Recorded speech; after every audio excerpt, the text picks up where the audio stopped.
할렐루야. 한 주간 평안했습니까? 여러분, 사람이 인생을 50 살았다, 70, 80 살았다. 그러면 그 사람이 개인의 인생사라고 하는 것은 참 실타래처럼 얽혀 있습니다. 한마디로 정리하기 어렵습니다. 우리가 이 나무를 보면 나무가 자라는 게 우리 눈에 보이지 않아요. 세월이 가는 것 우리 눈에 보이지 않아요. 그러나 나무는 자라고 세월은 가는 것이에요. 저도 이렇게 허옇게 됐잖아요. 세월은 보이지 않지만 가는 거예요. 이 말의 의미는 하나님 앞에 가야 될 날이 얼마 남지 않았어요. 이제 몇 번 부활절을 더 보내면 가게 될지 그건 모르겠습니다. 여러분, 가정이 혈육이 귀하지요. 동기가 귀하지요. 그 가정이라고 하는 가족사라고 하는 것도 세월이 가면 형제 자매가 다 얽히고 설키고 칡랑굴처럼 얽혀 있습니다. 우리 대한민국이라고 하는 나라 얼마나 우리가 보는 세계 지도에 작지만 얼마나 나라가 큽니까? 지금 그게 매우 혼란스럽습니다. 더구나 정권까지 바뀌었으니 얼마나 더 혼란하겠습니까? 복잡하지요. 나라 일이 그렇게 쉬운 게 아니지요. 다 자신감 가지고 출발하지만 쉽지 않아요. 교회도 마찬가지. 여러분, 세계라고 하는 게 지금 온 세계가 긴장하고 있는데 세계 강국인 군사 강국인 러시아가 우크라이나 침공했습니다. 러시아의 끝이 어디로 갈지, 우크라이나의 끝이 어디로 갈지, 그 파장이 어디까지 미칠지 아무도 모르는 것입니다. 일단 에너지에 상당한 문제가 생겼어. 가스비가 오르고 유리대가 올라가고 있습니다. 우크라이나의 그 넓은 초지에 농사가 되지 않기 때문에 세계의 식량난이 왔고 상당히 식량가가 올라가게 되어 있습니다. 고물가, 고금리, 인플레이션, 멀리 떨어져 있는 우리나라에도 어떤 영향을 줄지, 어떤 파장이 올지는 우리가 가늠하지를 못하고 있습니다. 세계 2차 대전 이후에 가장 많은 전쟁의 피난민인 500만 명 이상이 발생해서 그 조국을 떠나왔습니다. 저는 이것을 생각해 보면서 하나님 앞에 기도한 중에 깨달은 게 있습니다. 아주 옛날에도 세계의 길은 로마로 통한다. 로마로 가는 길로 통한다. 그런 말이 있습니다. 모든 길은 로마로 통한다는 것. 그와 마찬가지로 우리가 개인사가 얽혔든지 세계사가 직무굴처럼 되어 있든지 모든 엉켜져 있는 길도 풀 수 있는 하나, 오직 예수라고 생각합니다. 예수님만이 우리의 유일한 소망이요 유일한 길이기 때문에 예수님이 우리의 인생의 답인 것입니다. 우리가 예수를 믿으면서 몇 가지 우리 중심만 딱 잡고 있으면 평생 예수 믿고 크게 흔들리지 않고 살아가는 겁니다. 그 중에 하나가 예수님이 내 인생의 길이요 답이라고 하는 이 사실 하나만 딱 깨닫고 있어도 그 사람은 크게 흔들리지 않습니다. 이게 흔들리면 인생 전체가 다 흔들리는 겁니다. 그러면 예배의 소중함, 하나님과 교통하는 기도 몇몇 가지만 딱 잡고 있으면 평생도록 그 사람은 크게 흠이 없이 하나님과 동행하며 살아갈 수 있는 겁니다. 아무리 우리 개인에게 가정의 교회 나라에 실타래처럼 직누굴처럼 엉켜있는 문제도 이것을 만드신 분, 알고 계시는 분, 해결할 수 있는 분, 예수라고 하는 사실을 알고 여러분 더욱 주님을 의지할 수 있기를 바랍니다. 오늘 본문을 보면 신약 성경 중에 마지막으로 기록했던 사도 요한이 20장, 21장에 거의 다른 복음서에 없는 것을 기록해서 보충적으로 기록해 놓았습니다. 오늘 또 내용이 다른 복음서에는 없는 것이고 우리가 다음에 공부할 부활하신 예수님께서 베드로에게 사명을 주는 것도 다른 복음서에는 없습니다. 요한이 특별하게 이것을 예수님과 토마스 사이에 아주 극적인 일이 있었다라고 하는 것을 기록해 놓았습니다. 얼마나 감사한지 모르겠어요. 예수님이 돌아가시고 난 이후에 3일째 새벽에 막달라 마리아와 다른 마리아가 시신을 향유라도 바르기 위해서 올라갔죠. 그 무덤 주위에 큰 지진이 나면서 예수님의 무덤 입구를 막고 있던 큰 돌이 저만치 굴러가고 거기에 흰 옷을 입은 천사가 앉아있고 그렇게 창검을 들고 있던 로마의 군병은 혼비백산에서 다 도망가고 어디 가는지 보이지 않았습니다. 그 흰 옷을 입은 천사가 이렇게 막달라 마리아에게 얘기하는 겁니다. 너희가 십자가에 못 박힌 예수를 찾는구나. 그는 말씀하시는 대로 여기 계시지 않고 살아나셨느니라. 살아났다는 소식을 전했습니다. 얼마나 놀란 일입니까? 네? 빨리 가서 제자들에게 전하라.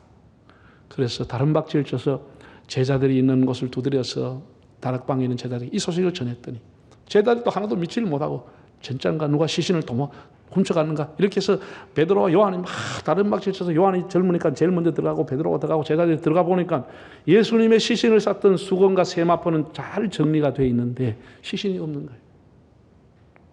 얼마나 놀랐겠습니까? 얼마나 기가 막히겠습니까? 이렇게 해서 이 사람들이 다시 다락방에 돌아와서 문을 꽁꽁 잡고, 왜 유대인들이나 주변에 사람들 신고 오다가 자기들 잡혀갈까 문을 꼭 닫아놓고 앞으로 어떻게 살까? 어떻게 할까? 이 도대체 무슨 일이냐? 이렇게 다 두려워 떨었다는 거예요. 그날 밤 부활하신 예수님은 신령한 몸으로 완전체가 되어가지고 시공을 초월하시고 그들이 있는 다락에 오셨습니다. 그들이 오셔서 이렇게 말했습니다. 너의 평강이 있을지어다. 그 얼마나 놀랬겠습니까? 여러분 한번 상상을 해보세요. 평강은커녕 놀래 기절 초풍할 지경입니다. 그렇게 처참하게 죽었던 분이 살아가지고 혼령도 아니고 나타나서 얘기를 하니 얼마나 기절할 정도로 놀랬겠습니까? 무슨 평강이 와요?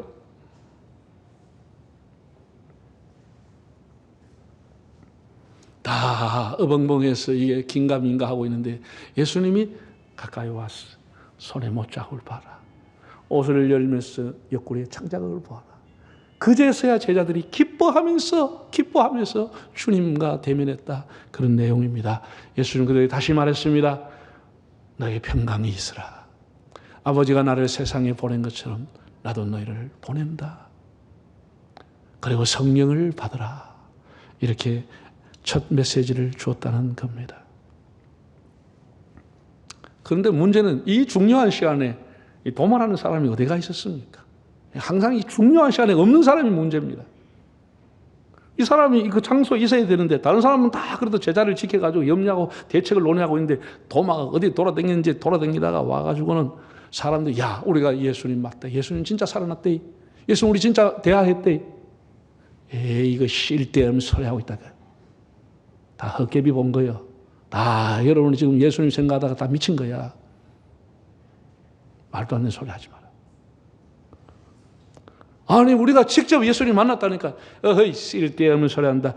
왜? 이런 일이 지금까지 없었으니까. 이런 일이 없었으니까. 나는 반드시 사인인 못자국과 창자국을 확인하지 않고는 믿을 수 없다라고 했어. 이것은 제자들이 예수님의 부활을 믿었다고 하는 것을 다 부정하는 겁니다. 나는 부활을 못 믿겠다는 거예요. 내 눈으로 직접, 내 손으로 직접, 내가 직접 대면하지 않고는 나는 절대로 못 믿는다. 그것도 참 이해는 갑니다. 그렇게 부활한 사람이 없으니까. 8해 지나서 다시 그 장소, 도마가 있을 때 오시는 거예요. 맞습니다. 와가지고 또 얼마나 놀랐겠습니까? 특별히 도마가 얼마나 감격을 했겠습니까? 예수님께서 이렇게 말했습니다. 도마에게 와서 내 손을 만져보고 내 옆구리 한번 손 넣어봐라. 그러니까 도마는 그렇게 하겠다고 해놔놓고 하나도 하지 않았습니다. 그렇게 주장했던 도마가 기가 팍 꺾여서 뭐라고 했느냐? 우리는 굉장히 서술형으로 나와 있습니다. 나의 주님이시며 나의 하나님이시니다. 이렇게 되지만 헬라 원어 성경은 감탄형으로 나와 있습니다. 오, 뮤 큐리어스, 뮤 데오스. 뮤라고 하는 나의 큐리어스 주님, 나의 데오스 하나님. 이렇게 감탄하고 있는 거예요. 더 이상 얘기하지 않았어.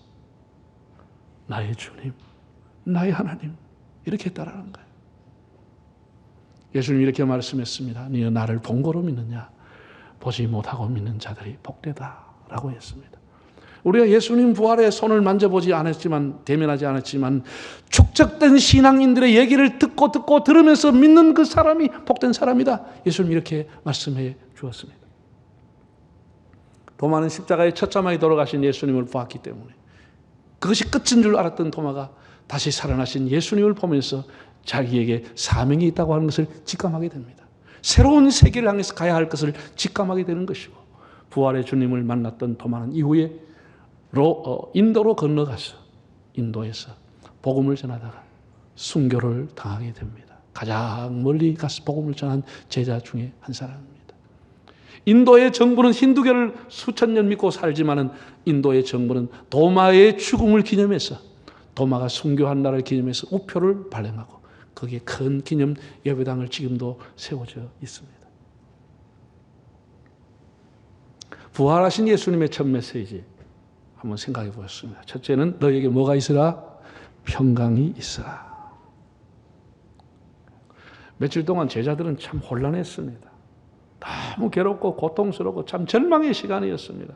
지금 우리가 겪고 있는 이런 혼란인 정도가 아니고, 그렇게 사람 앞에 담대하게 지혜롭게 말씀하시던 예수님, 그렇게 바리새인들의 올무에 넣으려고 해도 아주 기가 막히게 원리와 답을 말씀하시던 예수님, 불치에 배긴 나병 환자를, 나면서부터 본 안진뱅이를 낫게 하시고 일으키시고, 죽은 사람도 명령 한마디로 말씀하며 일으켰던 예수님, 보잘것없는 아이가 가진 오병이로 수많은 사람을 먹였던 그 예수님이 처참하게 피를 흘리고 죽어가는 것을, 나무에 달려 죽는 것을 보았습니다.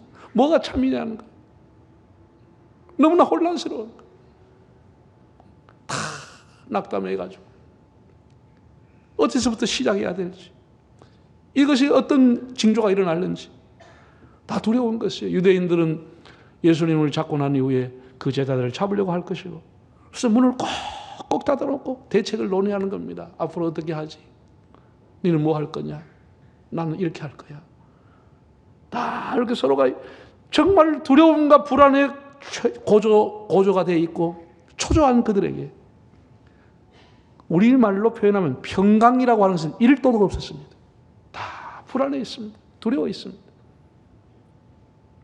그때 예수님이 나타나셔서 하신 말씀이 너희에게 평강이 있을지어다.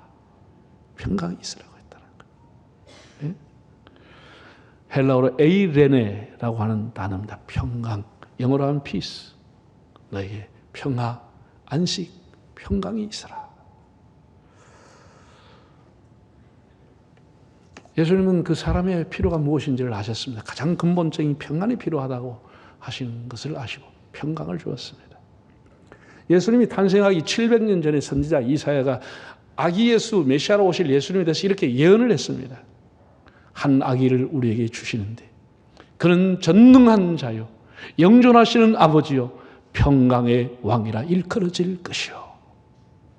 이사야 9장에 보면 아기로 오실 예수님에 대해서 평강의 왕이다, 평화의 왕이다, 이런 호칭을 얻게 될 것이라고 예고를 했습니다.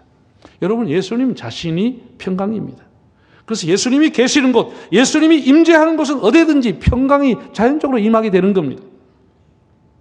지금도 마찬가지입니다. 우리가 이제 살아가면서 사건에, 환경에, 사람의, 정치에, 우리가 수입에, 이런 것에 우리가 마음을 쓰고 있기 때문에 주님이 주시는 평강을 맛보지를 못하는 겁니다.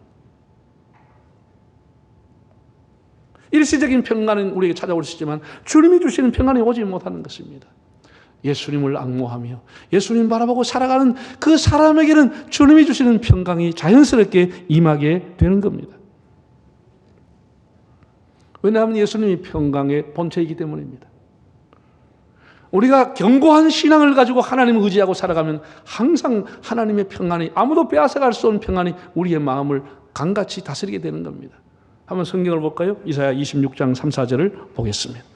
주께서 심지가 견고한 자를 평강하고 평강하도록 지키시리니 이는 그가 주를 신뢰함이니이다. 너희는 여호와를 영원히 신뢰하라. 주 여호와는 영원한 반석이 있음이로다. 하나님은 하나님 앞에 여호와를 경유하는 심지가 견고한 자를 평강으로 지켜주신다. 바울은 자기의 13개의 서신, 신학에 쓴 그 모든 서신의 처음이든지 마지막이든 반드시 기록한 것이 뭐냐? 은혜와 평강이 여러분에게 있기를 바랍니다. 이 두 가지가 거의 쌍둥이 단어로 사용했습니다. 은혜와 평강이 있기를 바란다. 네? 여러분, 세상이 주는 평화라고 하는 건 일시적인 것이죠. 어떤 것을 통해서 얻는 중독성이 있는 그 평안, 그건 일시적인 겁니다.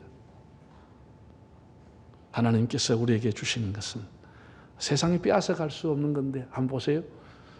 그 어린 요셉이라고 하는 사람이 이집트에 팔려갔습니다.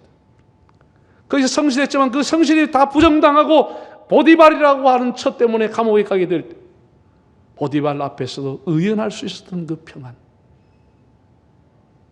어린 다윗이 그 막강한 골리앗이라고 하는 장수 앞에 섰을 때 그 신앙과 평안함. 아기스 왕에게 쫓겨 생사가 일각에 달려있을 때도 그 마음에 있는 평안함. 예수님이 빌라도와 여러 사람의 재판을 받으며 심한 고문을 받으면서도 잃지 않았던 그 평안함. 아버지, 저희들이 하는 것을 저희들이 알지 못하고 한 것입니다. 그 평안함. 하나님이 주시는 평안은 세상이 환경이 뺏어갈 수 없다는 겁니다. 여러분이 살아갈 때 인생의 풍랑 얼마나 많이 만납니까? 그 많은 인생의 풍랑 앞에서도 하나님이 주시는 평안으로 의연하게 살아갈 수 있기를 바랍니다. 부활의 주님 여러분 한 분 한 분에게 평강을 주시기를 바랍니다. 두 번째, 예수님은 내가 너희를 보내노라고 했어요. 21절 한번 읽어보실까요? 예수께서 또 이르시되 너에게 평강이 있을지어다. 아버지께서 나를 보내신 것 같이 나도 너희를 보내노라. 우리가 성경에 나오는 예수님의 명령은 크게 두 가지입니다.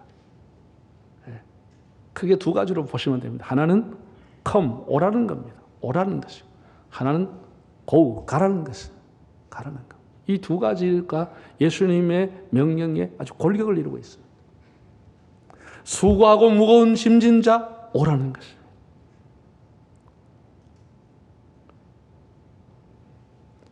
값없이 오라는 것입니다.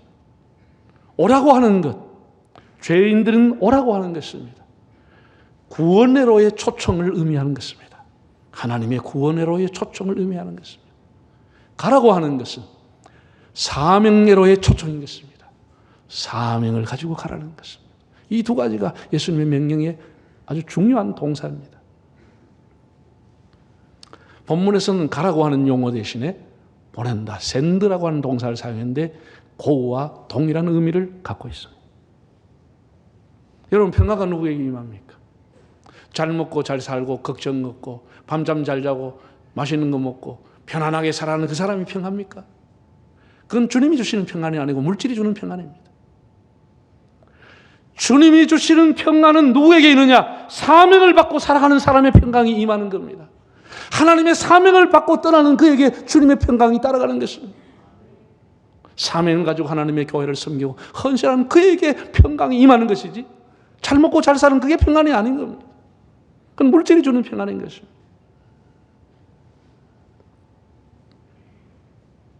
예수님은 부활과 평강을 경험하는 사람은 누구나 가야 된다고 하는 것.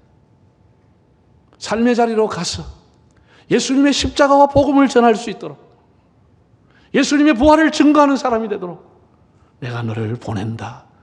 가라. 그에게 하나님이 평강을 주시는 겁니다. 그에게. 이게 사람이, 어떤 사람이 영적으로 철드냐? 사명을 발견한 사람은 영적으로 철이 들어버리는 것입니다. 이걸 여러분 아셔야 돼요. 사명을 발견하세요. 네? 우리가 사명을 찾으려고 사람들이 막 애쓰고 기도하고 금식하고 노력하는데 아직도 사명을 발견하지 못한 분, 사명을 찾으려고 하는 분에게 제가 건면하겠습니다. 여러분, 그러면 사명이 발견 안 됩니다. 여러분이 지금 가지고 있는 것을 내려놓고 포기하면 사명이 보입니다. 내가 하고 싶은 거 다 하면서 무슨 사명을 어떻게 발견하겠다는 겁니다.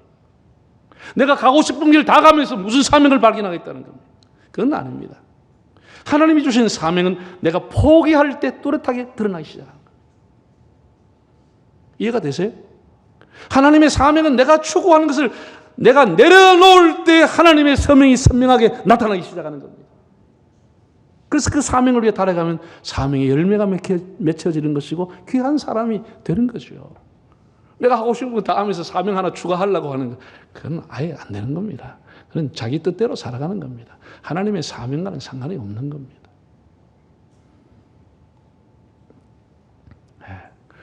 부활하신 예수님 우리에게 버릴 것은 버리고 복음의 증인으로 살아라. 사명을 주셨습니다. 세 번째입니다. 성령을 받으라고 말씀했습니다.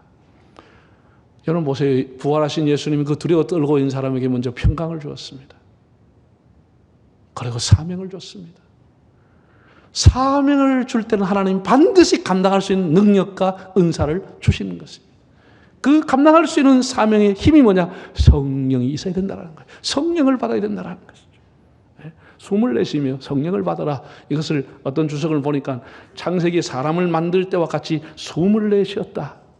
다시 새롭게 만드셨다. 생기를 불어넣었다. 그런 의미로 해석을 합니다. 여러분 이 성령을 받고 난 이후에 베드로가 삶이 바뀌어지죠. 베드로가 뭐라고 했습니까? 자, 2장 38절 사도행전 한번 읽어보겠습니다. 베드로가 이르되 너희가 회개하여 각각 예수 그리스도의 이름으로 세례를 받고 죄 사함을 받으라. 그리하면 성령의 선물을 받으리라. 성령이라고 하는 것은 하나님이 주신 뭐라고요? 선물이라고 하는 거예요. 하나님이 값없이 주신 선물입니다. 하나님을 사모하고 사명을 위해 살려고 하는 자에게 하나님이 선물로 주시는 것이 성령이라고 합니다. 이건 뇌물이 아니에요. 우리가 뭘 잘해가 받는 게 아니에요. 하나님 앞에 헌금 많이 해서 받는 게 아니에요.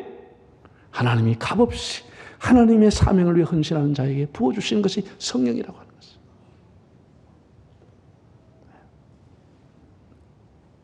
여러분 예수님이 이 땅에 계신 동안에 시공간의 제약을 그 육은 받았습니다.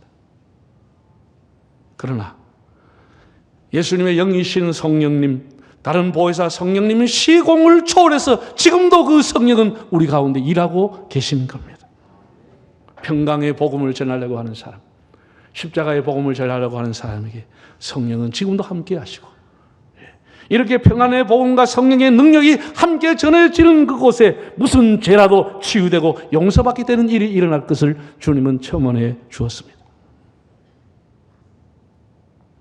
지금부터 112년 전인 1910년에 스코틀랜드에서 열린 에딘버러 세계 선교사 대회가 있었습니다. 제가 이제 그 현장도 가봤습니다. 모였던 곳에. 에딘버러에서 세계 파송단 선교사들이 모여서 선거 보고 대회를 했습니다. 우리나라에서는 누가 가셨냐면은 평양신학교를 설립해서 당시 교장으로 했던 사무엘 마펫, 한국말로 마포 삼열이라고 하는 선교사님이 참석해서 조선의 선교를 보고했습니다. 이분은 평양 그 널다리 교회 장대현 교회도 이분이 설립했고, 평양신학교를 세워서 오늘의 장신으로 이어지게끔 한 분이 이분입니다. 장신이 다음 주에 개교 121년을 맞이하게 됩니다. 마포 삼열이 세운 저희 모교입니다. 장로의 신학대. 우리 교단 목사들이 다 나와야 하는 학교입니다. 우리 교회에서 강의했던 이상규 박사님이 그 글을 보면은 우리 한국 땅에 수많은 선교사가 왔다 갔는데 가장 탁월한 선교사를 꼽으려면 사무엘 마펫이다. 이렇게 기록을 했다. 그만큼 훌륭하게 한국 교회를 위해 헌신했던 분입니다. 이분이 선교 보고한 기록이 지금도 남아 있습니다. 제1회 선교대회에 가서 뭐라고 했느냐? 조선이라는 나라는 러시아, 중국, 일본이라는 강대국 사이에 끼어 있고 경제적으로 매우 가난한 나라이지만 지켜보시라. 하나님께서 이 민족을 영적인 강국으로 삼으실 것이다. 이런 보고를 했다니까. 112년 전에 얼마나 눈물이 나고 감격이 되는지 몰라. 지금은 이렇게 가난한 나라, 지금은 세계 강국의 틈바구리에 끼어있는 이 아무것도 못하는 나라지만은 반드시 영적인 강국이 될 것이다. 그냥 하는 얘기입니까? 아니죠. 이게 1910년도에 있었는데 그 3년 전에 무슨 일이 일어났습니까? 평양 대부흥운동이 일어난 것입니다. 평양에서 성령의 역사를 체험했던 사무엘 마펫이, 성령이 어떻게 교회와 사람을 변화시켜 가는 것을 알았던 마펫이 앞으로 영적인 강국이 될 것이라고 예고를 했습니다. 성령 받았던 사람들이 각곳에 교회를 세웠습니다. 그 당시에 10만 명밖에 안 되던 전국의 교인이 100만 명 구령가를 갖다 놓고 주일마다 사람들이 100만 명 구원하게 달라고 기도하면서 노래를 불렀다고 하잖아요. 그 성령 받은 사람이 교회를 세우고 민족을 일으키고 오늘 우리 민족이 이렇게 부강한 데는 한국 교회가 밑거름이 된 것입니다. 사랑하는 성도 여러분, 참 혼란하고 복잡한 시대입니다. 해결점이 보이지 않는 시대입니다. 부활하신 주님께서 여러분에게 평강 주시기를 원하십니다. 여러분을 세상 속에 보내서 부활의 증인으로 삼기를 원하십니다. 또한 성령을 선물로 주셔서 사람을 살리고 영혼을 살리는데 헌신하기를 원하십니다. 부활의 주님 앞에 응답하는 삶을 살아갈 수 있기를 바랍니다.